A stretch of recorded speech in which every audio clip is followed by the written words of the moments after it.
To get a more accurate reading on a negative pressure, to see if the acceptable amount of vacuum has been achieved, a vacuum gauge is used. A compound gauge cannot give a precise reading. By pulling down the split system to a vacuum state, this attempts to remove all contaminants, such as moisture, from the system. It does this by boiling off the moisture and pulling it out of the system through the vac pump to the atmosphere. A vacuum gauge measures the vacuum created in microns. A vac pump is connected to the split system to remove all moisture from the pipework and evaporator, indoor unit, by creating a vacuum which brings the system down to a negative pressure. It is important to understand what vacuum is and how it is measured in order to correctly apply it to the air conditioning and refrigeration industry. The dictionary defines vacuum as a space with nothing in it. In the real world, there is no such place because molecules of various elements are everywhere. For our purposes, a vacuum is a space where the density of molecules is less than that of the Earth's atmosphere. In other words, a space with a vacuum has less than atmospheric pressure. Note: a compound gauge cannot read an accurate vacuum as it is not built to read such low values of measurement. If we create a vacuum using a vacuum pump, we can reduce the density of the molecules in a space. We also reduce the pressure, which affects the temperature at which water boils. This allows us to boil off water vapor at low pressures, to remove it from a sealed system like an air conditioning split system. At atmospheric pressure, 101 kilopascals, water boils at 100 degrees Celsius.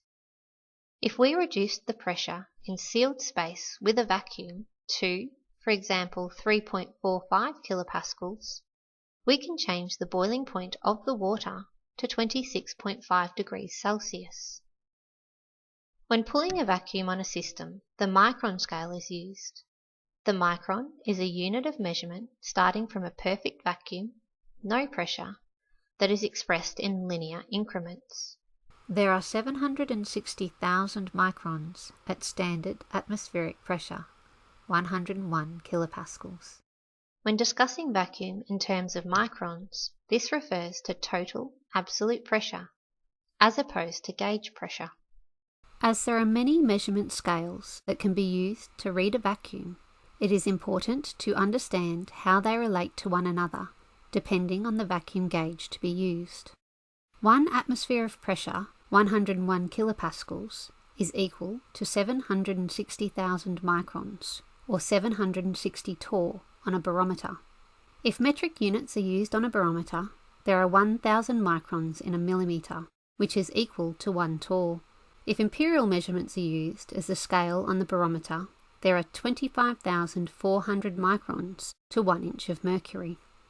If a barometer was used to determine the amount of vacuum created by the vacuum pump, and the glass tube was measured at 25 millimetres or 0.98 inches, the vacuum inside the sealed space would be approximately 25,000 microns.